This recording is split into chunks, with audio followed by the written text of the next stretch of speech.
믿고 보는 해외 반응. 오늘은 넷플릭스와 더불어 지난해 세계 TV 시리즈 중 가장 인기가 많았던 오징어 게임 팀까지도 골든글로브 시상식을 보이콧한 이유에 관해서 알아보겠습니다.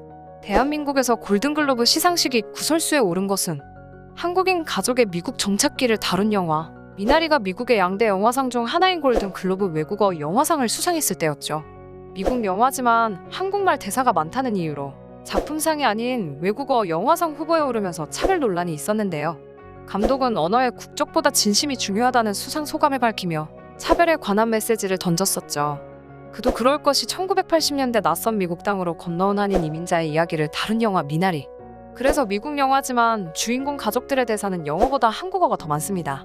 한국어 대사 비중이 높은 영화 미나리는 지난해부터 미국 현지에서 70여 개의 상을 휩쓴 뒤 미국 양대 영화상 중 하나인 골든글로브 외국어 영화상을 받았습니다. 그런데 현지 언론에선 작품상이 아닌 외국어 영화상을 받은 데 대한 아쉬움과 비판이 나왔습니다.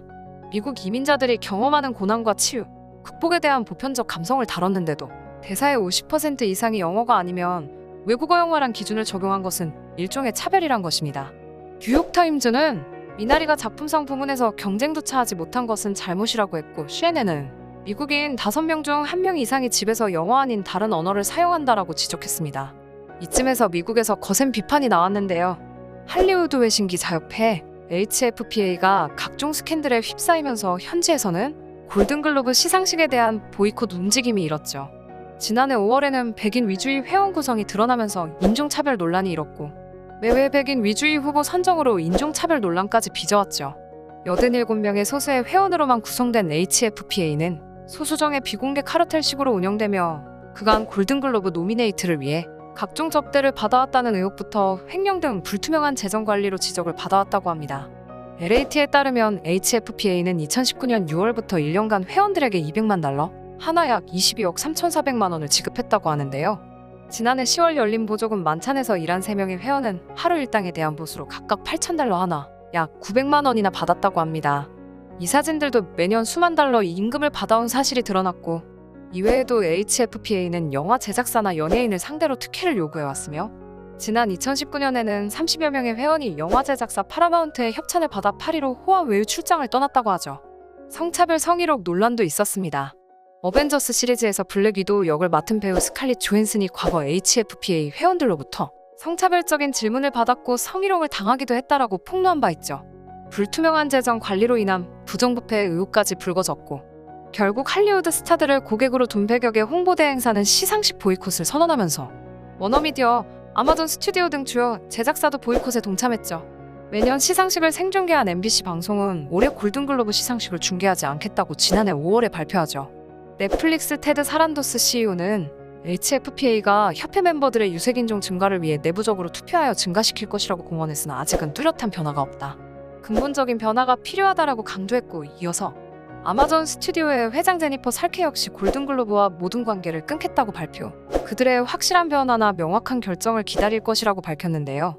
이와 더불어 할리우드 연예 매체 데드라인, 버라이어티 등을 통해 배우 톰 크루즈의 골든글로브 트로피 반납 소식도 전해졌죠.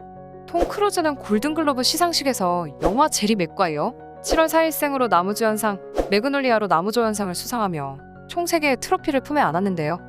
하지만 최근 논란이 되고 있는 HFPA의 행보의 문제를 제기하며 트로피를 반납했다고 합니다.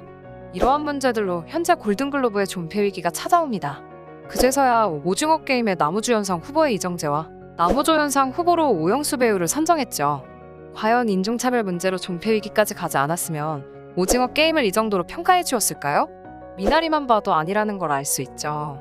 그저 자신들의 이익을 위해 면피용으로 동양인 배우들을 후보로 넣은 거 아닌가 하는 의심을 지울 수 없습니다. 결과적으로 후보에 오른 이정재와 오영수 배우는 골든글러브를 보이콧하기로 하고 불참 소식을 전했죠. 이정재 측은 후보에 오른 건 영광스러운 일이지만 현지 분위기를 고려해 참석하지 않기로 최종 결정했다라고 밝혔죠.